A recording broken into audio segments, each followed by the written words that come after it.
Regálame un poquito, señorita, voy a disculpar. Suficiente, gracias. Chale. No tengo Muy bien. definición. Lunar, ¿no? No, punta de la cruz. Entonces vamos a hablar sobre la degradación de aminoácidos. ¿Sí? Muy bien. ¿Cuál es el concepto? El concepto... Vamos a salir una ventana.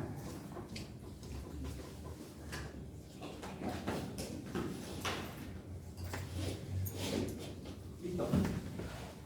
El concepto está en que nosotros tenemos en el cuerpo proteínas, como ustedes ya lo saben, ¿verdad? Es una de las biomoléculas principales, junto a los lípidos, a los carbohidratos, y hemos estudiado cómo se metabolizan los carbohidratos, cómo se metabolizan los lípidos, me parece, ¿verdad? Ahora vamos a estudiar cómo se metabolizan las proteínas. Tenemos que recordar que las proteínas, ¿de dónde vienen al cuerpo? ¿Qué dicen ustedes? Señorita. De una dieta adecuada de carnes. Correcto, dieta. Eso se llama fuente exógena. Muy bien, de la dieta. ¿Quién más, señor? De una fuente endógena sintetizada por el propio organismo. Correcto, también sintetizamos proteínas. Dieta endógena, ¿verdad? ¿Qué otra fuente? Señorita. Síntesis. Interesante. Endógenas podríamos ver dos categorías. Uno, la que sintetizamos de novo, o sea, podemos sintetizar aminoácidos de novo, y otro, podemos reciclar los aminoácidos que ya están en nuestro cuerpo. Por ejemplo, a veces hay organelas que están defectuosos, los destruimos y sacamos los aminoácidos para nuestro beneficio. Hay tejido. A veces cuando su tejido se golpea, se necrosa, el cuerpo agarra esas proteínas, las descompone y reduce los aminoácidos. Y ese es el concepto. Entonces, los aminoácidos ingresan al cuerpo de diferentes maneras. Dieta, proteínas sintetizadas, o también proteínas, aminoácidos de proteínas digeridas, ¿verdad? Para producir los aminoácidos. Utilizamos estos aminoácidos para una función. ¿Cuál es su función? Estructural, síntesis de enzimas, de hormonas, ¿verdad? Pero también van a haber algunos aminoácidos que tenemos que eliminarlos. ¿Por qué? ¿Por qué tenemos que eliminar aminoácidos? Porque si se acumulan, ya se tienen que desaminar porque en el caso, por ejemplo, que no tengamos energía, podemos usar los aminoácidos para obtener energía. Correcto.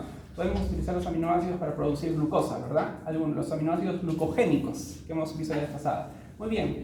¿Por qué otro motivo tenemos que descomponer aminoácidos? ¿Quién me puede decir? Uno, para sacarles provecho. Otro, ¿por qué tenemos que descomponer, eliminar los aminoácidos? ¿Quién me puede decir? Exceso. A ver, no sean tímidos. En exceso. ¿Por qué creen?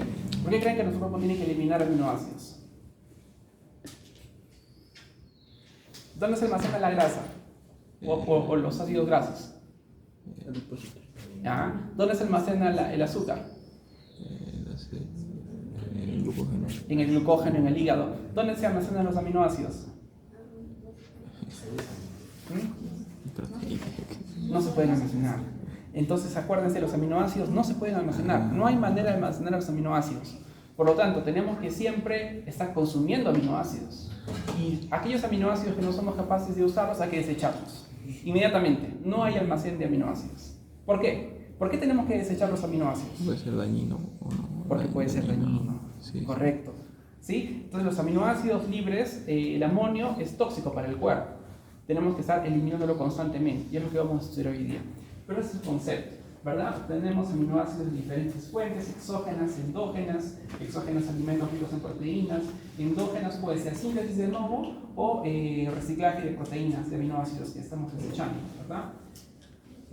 Hacemos uso de esos aminoácidos para la síntesis de otras proteínas, y aquellos que ya no necesitamos tienen que ser eliminados. ¿Cómo se eliminan esos aminoácidos? Principalmente por dos vías: transaminación y desaminación. El objetivo está en que el amonio de estos grupos amino termine en la urea a través de la orina.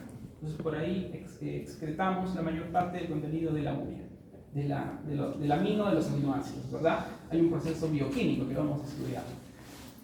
También este proceso de transaminación que nos permite eliminar los aminoácidos es mágico, porque nos permite reciclar algunos aminoácidos para producir cetoácidos. Y estos cetoácidos son útiles en otras vías metabólicas para la producción de ATP, de glucosa, como dijo su compañero, la síntesis de ácidos grasos, o de aminoácidos no esenciales. Entonces, este es el concepto. Siempre hay que estar eliminando aminoácidos y consumiendo aminoácidos. ¿Sí? Ese es el concepto. ¿Qué les parece? ¿Alguna pregunta, por favor? Entonces, hay que incluir proteínas en nuestra dieta de manera constante. ¿Sí? Muy bien. Listo. Entonces, para profundizar un poquito más en este concepto,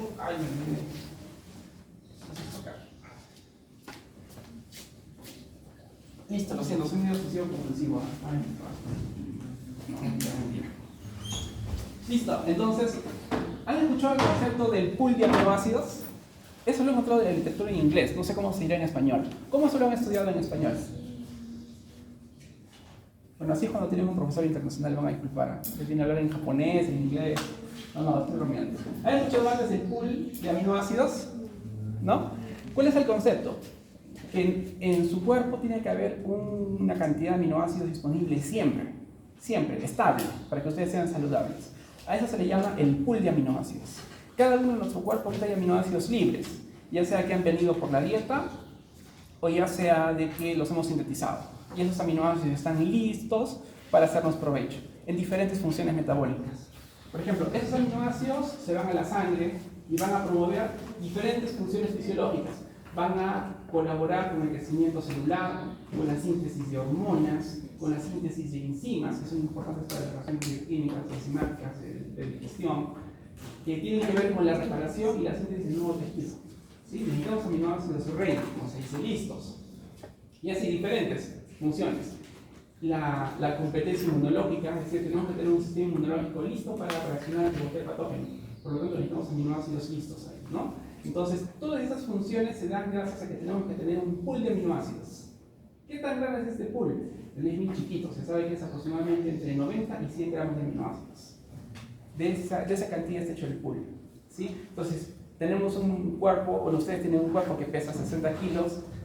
De esos 60 kilos, 100 gramos van a ser aminoácidos. O sea, es muy baja la proporción de aminoácidos con su peso corporal. ¿Sí? En mi caso, yo no digo mi peso, pero es más, el peso es mucho más que ustedes. ¿Listo? Entonces, ese es el concepto. Hay un pool de aminoácidos listo para cumplir diversas funciones fisiológicas, ¿verdad? Y como ya le he hecho el spoiler, ¿de dónde se genera ese pool? Viene de fuentes exógenas, su alimentación, dieta, su pescado, su palta, sus frutos secos, su res, ¿verdad? Su salchipapa no tiene proteínas. Listo. Fuentes endógenas. De repente, síntesis de novo, o también puede ser el reciclaje de otras proteínas, ¿verdad? En este caso endógeno se le dice a lo que también es síntesis de aminoácidos, lo que es que podemos reciclar las proteínas que ya están, las rompemos y utilizamos esos aminoácidos que ya existen para hacer otras proteínas. Y la síntesis de aminoácidos se refiere a que hacemos aminoácidos nuevos por medio de transaminación. ¿Sí? Muy bien. Ahora, de esa manera se genera el pool de aminoácidos. Ahora, este pool, ¿cómo se consume? ¿Cómo este pool puede bajar? Con la síntesis de proteínas. ¿Qué más? ¿Qué otra cosa puede consumir el pool? ¿Qué me puede decir? ¿Cómo este pool puede bajar? Ya sabemos qué lo genera, pero ¿qué lo consume? Uno es síntesis de proteínas. El uso de los aminoácidos para hacer energía. Correcto. El uso de los aminoácidos para hacer energía. Correcto. Muy bien. ¿Qué más? ¿Sí alguien levantó la mano? Señorita. La síntesis para otros compuestos, como puede ser los neurotransmisores. Correcto. Síntesis de otros compuestos basados en nitrógeno. Neurotransmisores, por ejemplo. ¿Verdad, señorita? No sé si estoy en lo correcto, pero puede ser, por ejemplo, que consumimos muchos aminoácidos cuando estamos resfriados o tenemos varios cuerpo. Ajá. De repente algún proceso patológico que nos demanda más síntesis de aminoácidos. De repente alguna gripe, puede ser, también tiene sentido. Una demanda excesiva de aminoácidos también puede ser un ejercicio extenuante. Tenemos que regenerar músculo, algún estado fisiológico. Señorita. Enfermedades hepáticas e insuficiencia renal. También, enfermedades hepáticas. ¿Cómo así? Es que en el hígado, como no puede utilizar o metabolizar correctamente los aminoácidos, no se desarrollaría de manera correcta y Ajá, muy bien, muy bien. Gracias, señor. Doctor, cuando estos aminoácidos tenemos en el organismo y no los usemos todos, podrían estos examinarse y por consiguiente convertirse en oro, y de esta forma podría ser explicado. Correcto. Eliminación de los aminoácidos. Se ven baja la cantidad del pool. Señorita de la Cuba y luego señor Torres. En lo que es el cambio de tejidos estructurales, por ejemplo, en la etapa de gestación el útero tiene que adaptarse a lo que es el feto, entonces tiene que haber un recambio estructuralmente haciendo que las proteínas se usen aminoácidos. Correcto, de repente mayor demanda fisiológica por determinados estados fisiológicos, embarazo, ¿no? De repente regeneración muscular, ustedes van al gimnasio, también necesitan más músculo, señor. Digamos en alguna alteración hormonal, digamos como los glucocorticoides que se comentó antes de que eran desensibilizaban las hormonas de la insulina, de insulina y hacen que no se utilice el glucógeno y aparte ya utilizamos como reserva a lo que son la proteína del músculo, ¿no? Y eso ya nos puede causar debilitamiento. Eso pasa más o menos en el síndrome de Cushing cuando hay una hipercolesterolemia. Ah, interesante, interesante. Señorita. Como el compañero mencionó, el amonio se va a convertir en urea y esto va a ser excretado a través de la orina, pero esto se llama excreción de nitrógeno y eso equivale a 1 a 2 gramos de nitrógeno, que es lo que expulsamos al menos al día, luego de tener los 100 gramos, como mencionó, equivalen a 6 a 12 gramos de proteína.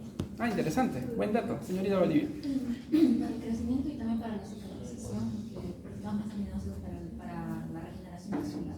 Muy bien, interesante. ¿Se dan cuenta, señor? La desintoxicación también. Desintoxicación también. Entonces necesitamos proteínas, necesitamos aminoácidos libres para cumplir diferentes funciones, ¿verdad? Entonces, ¿cómo bajamos este pool? Síntesis de nuevas proteínas, procesos fisiológicos, embarazo, hipertrofia muscular, algún medicamento, alguna enfermedad, ¿verdad? Precursores de otros neurotransmisores. Hay otros compuestos basados en nitrógeno, neurotransmisores, no sé si son las bilirrubinas, que necesitamos sintetizar. Eso baja el pool. Y finalmente, el uso también de aminoácidos por otras rutas metabólicas, por ejemplo, síntesis de glucosa, síntesis de ácidos grasos, como le dijo su compañero. Entonces, ¿cuál es el concepto acá? Que me parece interesante. Hay que entender que la persona saludable tiene que tener determinado pool de aminoácidos, una determinada cantidad libre de aminoácidos, que es de 90 a 100 gramos. Si esa persona no tiene esto, no va a poder llevar a cabo las funciones básicas. Entonces, siempre tiene que haber buen suministro de proteínas. ¿Sí? Listo, por ese motivo. ¿Qué más? Ahora, ¿cómo podemos entender este balance? Cuando se rompe este balance, hay enfermedad. ¿Verdad? Eso ya nos permite entender la enfermedad. ¿Cómo se le llama este balance entre lo que se genera y lo que se consume? Se le conoce como turnover. ¿Sí? Turnover. Entonces, ¿qué nos dice el turnover?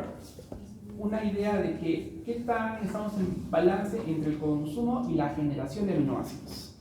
Se dice que al día, más o menos, el ser humano, entre lo que genera y lo que consume, es alrededor de 400 gramos al día.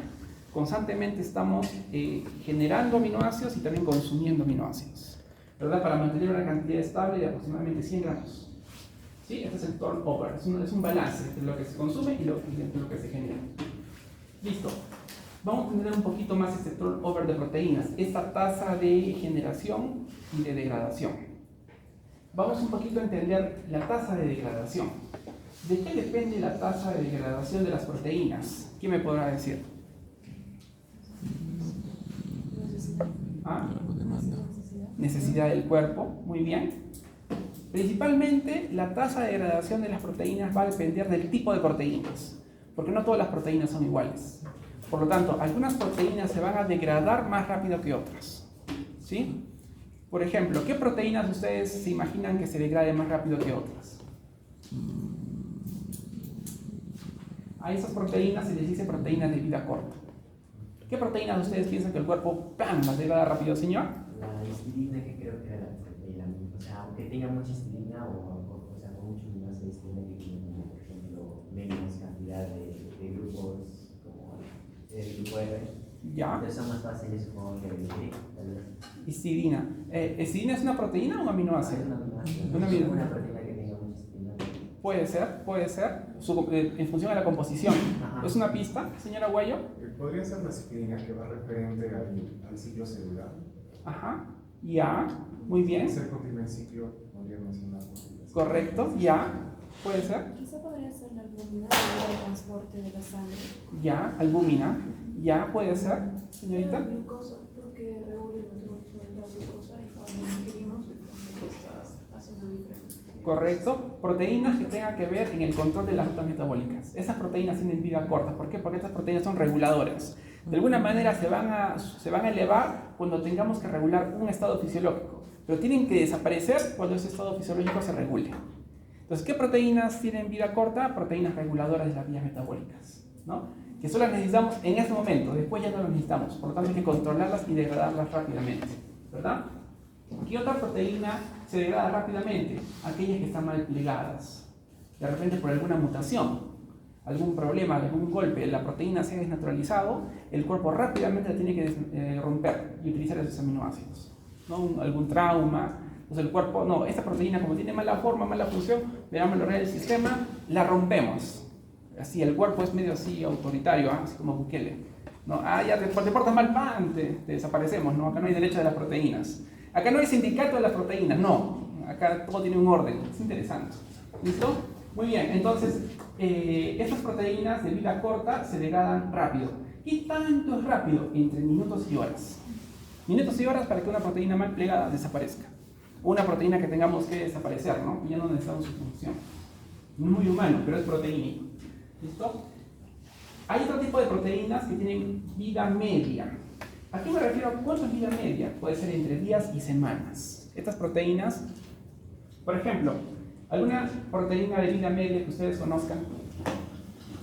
Señorita. Las quinasas. Quinasas, muy bien. Albúmina. ¿Qué otra proteína de vida media ustedes, o ustedes sospechan que pueda tener vida media, señor? Podría ser la hemoglobina. Hemoglobina, vida media. Muy bien. ¿Qué otra proteína? Los anticuerpos. El colágeno se dice que tiene vida media y un poquito más larga. Todo lo que van a ser proteínas estructurales, lo que le van a dar estabilidad al músculo, el colágeno vive un poquito más para que nuestro músculo esté estable. Inmunoglobulinas. Las inmunoglobulinas, vida media. De repente puede vivir entre días y semanas. Usted deja de estar, su cuerpo puede controlar la enfermedad y la inmunoglobulina baja. ¿Sí? Pero en cambio el músculo se queda más largo tiempo. ¿Qué tanto? El músculo, el tejido muscular se le conoce como un tejido de vida larga. Por ejemplo, el colágeno, las proteínas del músculo, pueden vivir entre meses y años, porque no las necesitamos degradar, a menos que lo necesitemos, a menos que estamos en un proceso de inanición y tenemos que sacar glucosa del músculo, ahí sí lo desaparecemos el músculo, ¿no? También podría ser las ciclinas, doctor. También, ciclinas, ¿qué función cumplen? De desarrollo como regulador de ciclo celular. Ajá. ¿Y esa cuál sería? ¿Vida media? Media. Media, puede ser. Entonces, este es el concepto. Ahora, ¿de qué va a depender el turnover? ¿De qué tanto degrademos las proteínas? Y todas las proteínas no se degradan de la misma velocidad. Ese es el concepto que hay que llevar a casa, ¿sí? Entonces, la tasa de degradación de las proteínas depende del tipo de proteína. Si es de vida corta, vida media, vida larga. ¿Sí? Primera cosa a entender. Listo. Después, ¿qué más? Hablando un poquito del turnover de proteínas.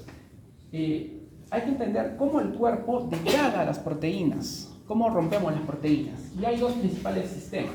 El sistema de proteosoma ubiquitina dependiente de ATP. ¿Han escuchado antes? Sí. Muy bien. Y otro sistema de lisosoma independiente de ATP. Sí, no. ¿Sí? Son dos. ¿Conocen otro más? Parece que son los principales. Es la manera como el cuerpo, la célula, elimina las proteínas para producir los aminoácidos. ¿Sí? ¿Cómo lo podemos entender? Acá lo dice, uno es dependiente de ATP y otro es independiente de ATP. ¿Qué otra diferencia? Uno es específico y otro es inespecífico. Ya lo vamos a ir estudiando. ¿Sí? Por ejemplo, hablando del sistema de proteosoma ubiquitina, ¿cómo trabaja? De esta manera. Acá hay un complejo de proteosoma. El complejo de proteosoma, imagínense como un tubo, ya que está hecho de diferentes proteínas y tiene una función catalítica. Todo lo que entra por acá sale como un triturador de proteínas. Imagínenselo así, ¿sí? Ahora, ¿cuál es el concepto? Que acá van a estar las proteínas que queremos triturar. Estas proteínas no pueden entrar solas, necesitan un carrier, un transportador. Por lo tanto, necesitan ese transportador, necesitan una etiqueta. Esa etiqueta la va a hacer la molécula de ubiquitina. ¿Qué es la ubiquitina? Es otra proteína cortita de aproximadamente 70 kilodaltos en tamaño y se dice que la ubiquitina es altamente conservada entre las células de mamífero, me parece. ¿Sí? Entonces, ¿qué va a hacer este sistema? Va a etiquetar en un extremo de nuestra proteína que queremos romper moléculas de ubiquitina para hacer el etiquetado. Vamos a hacer unas colas de poliubiquitina, o sea, varias ubiquitinas. Esto va a permitir que ese sistema reconozca esta proteína y quiera romper, va a introducir en el triturador y estas ubiquitinas se van a reciclar. Van a entrar, pero van a salir y van a permitir el marcaje de otras proteínas. Y esta proteína no va a entrar, pero va a salir hidrolizada, va a salir desnaturalizada. Van a salir solamente péptidos cortos, 8, 24 aminoácidos. ¿Sí? Un poquito más. Ahora, ya afuera, en el citosol, sí, pues esto es en el citosol, ¿no? Sí. Otras proteasas van a romper estos péptidos intermedios en ya unidades de aminoácidos. Estos aminoácidos ya van a ser o eliminados o van a ser utilizados. Este es el concepto. ¿Sí? ¿Cuál es la característica? Uno, que consumimos ATP. Este proceso de marcaje necesita ATP, ¿verdad? Otra característica, no todas las proteínas se van a ubiquitinizar. Este es un sistema específico. El cuerpo de alguna manera ubiquitina a otras y otras no. Solo va a ubiquitinar aquellas que identifica que necesitan ser degradadas. Esto hace el proceso que sea específico. ¿Sí? Dos características. Uno, consume ATP y otro, necesitamos ubiquitina para la especificidad. ¿Sí? Es como una clasificación. Eso es lo importante. Muy bien. Ahora, ¿cómo trabaja este proceso de marcaje? Esta ubiquitinización que les he mostrado acá resumida es un poquito más compleja, ¿no? Si la vamos a explorar, ¿qué necesitamos para marcar? Necesitamos 3 tipos de proteínas, ¿verdad? Aquí está. Uno es la enzima E1, que se le dice la enzima activadora de ubiquitina E1, luego enzima conjugante de ubiquitina E2, y luego la enzima ligasa de ubiquitina E3. ¿Cuál es el concepto? Acá está la ubiquitina, tiene la enzima E1, y la E1 va a activar la ubiquitina. Aquí está, la activa y eso va a necesitar ATP. Vamos a generar AMP. Esta enzima E1 activadora va a presentar esa ubiquitina a otra enzima, la enzima conjugante, E2. Esta enzima conjugante a su vez le va a presentar finalmente a otra enzima ligasa, ¿verdad? Y esta enzima ligasa va a adicionar, va a ligar esta ubiquitina al péptido que queremos desnaturalizar. ¿Sí? Luego, este proceso va a seguir hasta seguir una poliubiquitinización. Podemos tener varias moléculas de ubiquitina. Esto le da el acceso a esta proteína a ser degradada en el proteosoma. Y el proceso de proteosoma, el proceso de proteólisis en el proteosoma también consume ATP, ¿verdad? Como consecuencia vamos a tener péptidos más cortos y la ubiquitina se va a reciclar. Lo va a pasar acá. Necesitamos 3 proteínas, activadora E1, E2, E3. Por lo tanto, cualquier falla en alguna de esas enzimas o alguna enfermedad va a hacer que la persona no pueda desnaturalizar las proteínas patógenas y se puede producir alguna enfermedad clínica. Es lo que ustedes van a explorar en su exposición. ¿Qué pasa cuando esas vías fallan? ¿Se dan cuenta? Muy bien, eso es interesante. Muy bien, ¿y qué otro sistema tenemos para eliminar las proteínas? El otro sistema que les he presentado es el sistema de lisosomas. ¿Se escribe así? Este sistema, a diferencia del sistema de proteosoma, es menos específico, ¿verdad? Y no requiere ATP. ¿Cómo funciona ese sistema de proteosomas? Primeramente, el cuerpo va a generar unas vesículas del retículo endoplasmático, ¿verdad? Se van a generar unas vesículas y se va a producir un proceso de autofagia. ¿Qué quiere decir autofagia? El mismo cuerpo va a encapsular en estas vesículas aquellos organelos o proteínas que el cuerpo ha identificado ya no necesita. ¿Sí? Los encapsula. Esta vesícula con lo que queremos romper migra, viaja por el citoplasma y se une con otras vesículas que se llaman los lisosomas. Los lisosomas son otras vesículas que en el interior tienen un cóctel de las proteasas, nucleasas, lipasas. Tienen todas las asas. Entonces, esto es como que es el incinerador celular. Todo lo que va a entrar acá lo va a descomponer. Entonces, ¿qué va a pasar? En algún punto estas dos vesículas se van a fusionar, ¿verdad? Y estas enzimas van a degradar todas esas proteínas. No solamente hay proteasas, también hay adNasas, lipasas. Y va a ser como una sopa de moléculas libres, ¿no? Acá están los aminoácidos libres. Y esto el cuerpo luego va a optar por utilizarlo o eliminarlo. ¿Sí? ¿Cuál es la característica de acá? Que no es selectivo. Aparentemente no es selectivo, o al menos es menos selectivo que el método de la ubiquitina, ¿verdad?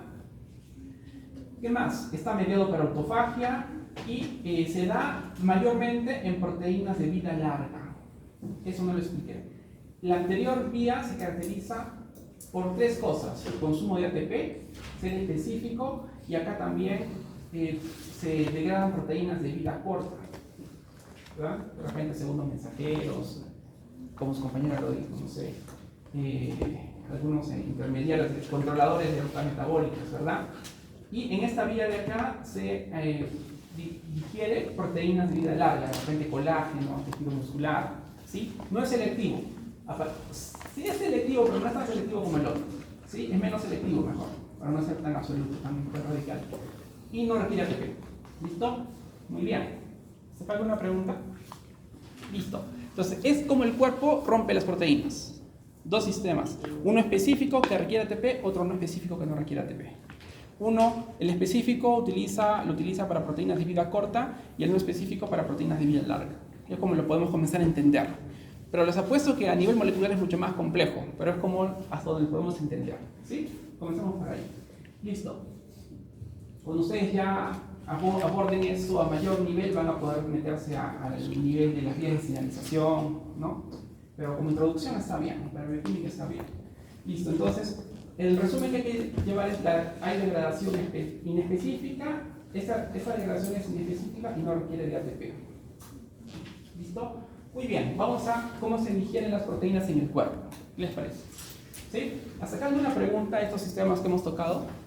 ¿Sí? Esto es sencillo, ¿no? Está directo, bien intuitivo. Ahora, siguiente pregunta: ¿cómo se digieren, cómo es el proceso digestivo de las proteínas en el cuerpo? Hablando un poquito del sistema digestivo. ¿Dónde se digieren las proteínas? En el estómago. Empieza en el estómago. La digestión de proteínas empieza con fuerza a nivel de fondo y cuerpo del estómago. Ajá. ¿Ya? ¿Y después dónde más? Después va a continuar con Ajá. después del nivel de la ampolla de Vater a duodeno, con la secreción de enzimas pancreáticas, en este caso, que es lo que estamos mencionando, como carboxipeptidasa y quimotripsina L-atasa. Correcto. Entonces, ¿dónde comienza la digestión de proteínas? En el estómago, ¿verdad? Consumimos las hierbas de proteínas, en el estómago se genera la pepsina, ¿verdad? Unas enzimas. Dice polipéptidos y aminoácidos. Entonces, aquí, ¿qué sucede en el estómago? Primero baja el pH, ¿verdad? En el estómago se produce una digestión parcial de las proteínas. No es que todas las proteínas se van a metabolizar. El pH lo que ayuda es a un poco desnaturalizar la estructura de la proteína y hacer que los sitios de corte de las proteasas sean expuestos a la superficie. Eso se hace por medio de una degradación parcial por medio de pH. ¿Sí? Muy bien. ¿Qué más? Luego tenemos aquí esta mezcla baja por el sistema digestivo y en el páncreas se generan otras enzimas, ¿verdad? ¿Qué enzimas se generan en el páncreas? Tripsina, quimotripsina, L-atasa, carboxipeptidasa. Ya, entonces en el páncreas hay otra liberación de enzimas. Me imagino que también a nivel del páncreas, como ya hemos visto con las grasas, hay una regulación del pH, haciendo que las enzimas tengan una mejor actividad, ¿verdad? Pero todo comienza en el estómago. Luego, a nivel que bajamos, en teoría tenemos los oligopéptidos, tenemos péptidos más libres, ¿verdad? Los cuales pueden ser absorbidos por el intestino para pasar al hígado. ¿Por qué tiene que pasar al hígado? Porque el hígado se encarga de formar las proteínas. Correcto, en el hígado sintetizamos proteínas, ¿se dan cuenta? Muy bien. O también de repente podemos eliminar, pero también sintetizar. Muy bien, listo. Ese es el concepto. Vamos a ir un poquito más adentro. ¿Listo? Entonces, ¿cómo funcionan estas proteasas pancreáticas en el intestino? Entonces, acá tenemos una representación del intestino delgado. Acá vemos que se generan las proteasas. Pero las proteasas parece que primero se generan en forma de zimógenos. ¿Saben qué es un zimógeno? Recuerdo haberlo escuchado. Enzima inactivada. Muy bien, señor. ¿Sí? Entonces las enzimas se inactivan, ¿verdad? El cuerpo las tiene que activar, ¿verdad? Acá, tripsinógeno tiene que pasar a tripsina, ¿verdad? Y quimotripsinógeno tiene que pasar a quimotripsina. Ahora, ¿cómo se activan estas enzimas? Por medio de otra enzima que se llama enteropeptidasa. De alguna manera va a desbloquear el candado que tienen los zimógenos para transformarlas en enzimas activas. ¿Sí? Entonces acá tenemos Dos conceptos, generamos en forma de decimógenos y luego se activan por medio de la enteropeptidasa. Tenemos la tripsina, tenemos la quimiotripsina, ¿verdad? Acá tenemos, las proteínas que hemos ingerido, ¿verdad? Muy bien. Ahora, ¿qué más podemos ver? Que hay enzimas que son específicas. No todas las enzimas cortan en el mismo lugar. Por ejemplo, se sabe que la tripsina corta este nivel, ¿verdad? La tripsina corta proteínas que tienen aminoácidos, principalmente alquimina y lisina, para el lado del N terminal, ¿verdad? La quimiotripsina va a cortar de manera más amplia, va a cortar aquellas proteínas que tengan esos aminoácidos en su lado N terminal, leucina, metionina, triptófano, ¿verdad? Y así. Entonces, el concepto está en que cada proteasa tiene especificidad. Va a identificar a determinadas proteínas en función al contenido de aminoácidos en su N terminal, ¿sí? Otro concepto, esas proteasas son activadas por medio de decimógenos. Bueno, son liberadas, son producidas como decimógenos y esos decimógenos hay que activarlos, ¿sí? Listo, ¿qué más? ¿Qué otra pregunta, por favor? ¿Sí? Muy bien. Ahora, una vez que hemos roto los aminoácidos, tenemos libres los aminoácidos, esos aminoácidos tienen que pasar al hígado, como lo dijo el señor. Pero antes tienen que ser absorbidos, tienen que ser absorbidos por los intestinos. ¿Cómo se produce ese proceso de absorción? ¿Quién me puede decir? Mediante proteínas transportadoras. Correcto, bien, proteínas transportadoras. Señor. Yo me acuerdo que decía que era por una bomba de sodio era en contra de la gravedad de concentración y se requería ATP. ATP, correcto. Muy bien, excelente. ¿Qué más? ¿Cómo se produce esa absorción de aminoácidos? ¿Quién puede decir?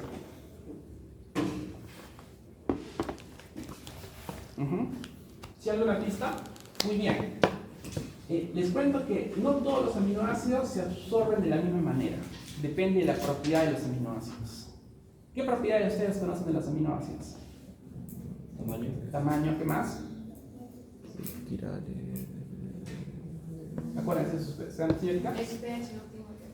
pH óptimo de los aminoácidos, ¿qué más? Su polaridad. Polaridad, carga, polaridad. Entonces, en función de esa propiedad de polaridad, carga, los aminoácidos van a ser absorbidos de diferentes maneras. ¿Por medio de qué? De las proteínas transportadoras, ¿verdad? Entonces, en el caso de los aminoácidos neutros, ¿verdad? Van a ingresar de esta manera. Acá tenemos una representación gráfica del enterocito intestinal. ¿Sí? ¿Ven que ya aprendí? Muy bien, listo. Entonces, acá está la membrana apical y acá está la membrana vasolateral. ¿Eso qué quiere decir? ¿Acá qué hay en la membrana apical? La luz del intestino. La luz del intestino. Entonces, el concepto está en que vamos a tener los aminoácidos libres y los aminoácidos neutros van a entrar por ese transportador que se llama B0AT1, que quiere decir Pro Neutral Aminoacid Transporter 1.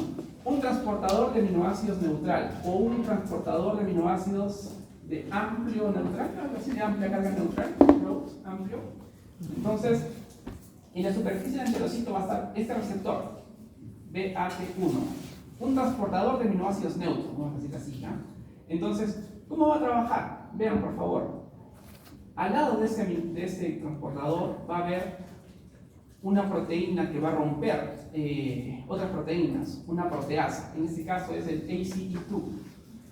Este es un angiotensin convertidor enzima 2. Es una enzima de convertidor de angiotensina 2. De alguna manera, acaban de decir los péptidos, este hace el 2 para romper esos péptidos en aminoácidos. Estos aminoácidos van a entrar por esta proteína transportadora. Y como dijo su compañero, esta proteína transportadora va a necesitar otra cosa para trabajar. ¿Qué cosa? Sodio. Entonces necesita que ingrese una molécula de sodio por cada aminoácido neutro. Entonces, eso es lo que le dice una bomba de sodio. ¿Sí? Entonces, entra aminoácido, entra sodio, ¿verdad? Bueno, lo interesante que me pareció acá, el virus, el nuevo coronavirus utiliza este ACE2 para infectar a las células. Este ACE2 también es en los pulmones. Entonces, el nuevo coronavirus utiliza este ACE2 en las células respiratorias de los pulmones para ingresar a la célula. Y me pareció curioso encontrarlo acá. Entonces dije, pero ese ACE2 lo conozco, ¿no? Es interesante. Entonces, ¿qué me hace pensar? Que de repente el nuevo coronavirus pueda interaccionar con este. Pero como este no está en la membrana, de repente no puede infectar el enterocito. Si esto hubiera estado acá, ahí sí. ¿No? Pero es interesante, al menos pueda tener relación con los intestinos de estos con este receptor. Me hace pensar. Pero bueno, regresando al tema de los aminoácidos neutros. ¿Cómo entran? Por medio del receptor del transportador de aminoácidos neutros, 1, el cual necesita sodio, ¿verdad? Ese es el concepto. Ahora, vamos a tener acá un número de aminoácidos neutros. Ahora, ¿cómo llega a la sangre? Tiene que salir. ¿Cómo sale? A través de otras proteínas transportadoras, en este caso el LAT2, ¿verdad? El LAT2, ¿qué significa? Large Neutral Amino Acid Transporter. Entonces es un transportador de aminoácidos large neutral amino acid. ¿Es un transportador largo de aminoácidos neutros o es un transportador neutros de aminoácidos largos? Por ahí va. Pero es un transportador de aminoácidos largos, neutros, ¿no? Que nos va a permitir pasar de los aminoácidos que están ingiriendo por acá hacia la membrana basolateral, para que a través de la sangre lleguen al hígado, ¿verdad? Ese es el concepto. Entonces, ¿qué más necesitamos para que el aminoácido salga? Vamos a ver. Acá está el LAT4. Entonces, acá están los aminoácidos neutros, ¿verdad? Entonces, acá vemos diferentes mecanismos. Muy bien. Acá tenemos una bomba que va a introducir sodio, nos va a introducir potasio y va a sacar sodio. Ese sistema va a mantener siempre de repente el control de la concentración de sodio en el enterocito, ¿verdad? Pero nos concentramos en los aminoácidos. ¿Cómo salen los aminoácidos neutros? A través de esta bomba, ¿verdad? Interesante. Pero parece que hay un transportador. Unos aminoácidos neutros tienen que salir para que entren otros, ¿no? Esto es curioso. Y acá tenemos otros aminoácidos también que salen. Pero ese es el concepto. Entonces, ¿cómo entran los aminoácidos al enterocito? A través de proteínas transportadoras, ¿verdad? De aminoácidos neutros. En este caso, necesita sodio para entrar. Entra aminoácido, entra sodio. Y luego tiene que salir de ese enterocito para llegar a la sangre a través de otras proteínas distintas. A través de los transportadores de aminoácidos neutros, LAT4. ¿Listo? Muy bien. Ese es el concepto. Entonces, a través de proteínas dependientes de sodio, entran los aminoácidos neutros a las células y salen también, ¿verdad? Bueno, más que todo esto. Listo. Y los aminoácidos aniónicos o catiónicos, o sea que tienen carga, ¿verdad? Estos utilizan unas proteínas diferentes, ¿verdad? Acá tenemos la membrana apical y acá tenemos el transportador B0 más AT. Quiere decir transportador de aminoácidos aniónicos o catiónicos dependiente del sodio. Entonces también depende del sodio, ¿verdad? Entonces vean acá por favor cómo tenemos este transportador y cómo entran los aminoácidos con carga. Pero aquí hay algo interesante. Entra un aminoácido con carga, pero tiene que ser un aminoácido neutro. ¿Cómo le dicen a ese sistema transportador? Si no me equivoco, es voltaje dependiente. ¿Ah? No es voltaje dependiente la proteína. Sí, Ajá. Sí. Había uno que es importer, otro es antiporter, ¿se acuerdan? Sí, sí. Importer es cuando dos entran, ¿verdad? Importer. Y antiporter es cuando uno entra o uno sale. Sí. Ese es un antiporter. Entra un aminoácido catiónico y uno sin carga, ¿verdad? Es como se mantiene ese sistema trabajando. ¿Qué más? Luego, estos aminoácidos catiónicos aniónicos van a estar acá y luego tienen que pasar a la sangre. ¿Cómo salen? Por medio de otras proteínas. El transportador Y más LAT1. Transportador de aminoácidos catiónicos y neutros. ¿Dónde está? Aquí. ¿No? Entonces vemos cómo salen los aminoácidos cargados positivamente y tiene que entrar un aminoácido neutro, ¿verdad? Entonces es como el cuerpo transporta los aminoácidos a la sangre. Depende del tipo de aminoácido. No todos los aminoácidos utilizan los mismos transportadores. Depende de la propiedad del aminoácido. Hay neutros y con carga. Utilizan diferentes membranas. Por lo tanto, imagínense, alguna falla en alguno de esos transportadores va a producir enfermedad. Y eso lo vamos a ver en la parte clínica. Entonces, este es un sistema antiporter, ¿no? Porque entra una molécula y sale otra. ¿Listo? Entonces, este es el concepto, pero en la realidad se ha estudiado que hay diferentes sistemas de transporte. Acá tenemos proteínas transportador, sus nombres, su carrier soluble, su sustrato, su afinidad, su mecanismo y sus iones. Acá vemos que la mayoría de los transportadores utiliza sodio, como su compañero lo dijo. Otros utilizan sodio y potasio, otros no utilizan nada, pero la mayoría utiliza sodio, ¿verdad? Entonces, cada transportador tiene diferente afinidad por determinados sustratos o aminoácidos, ¿verdad?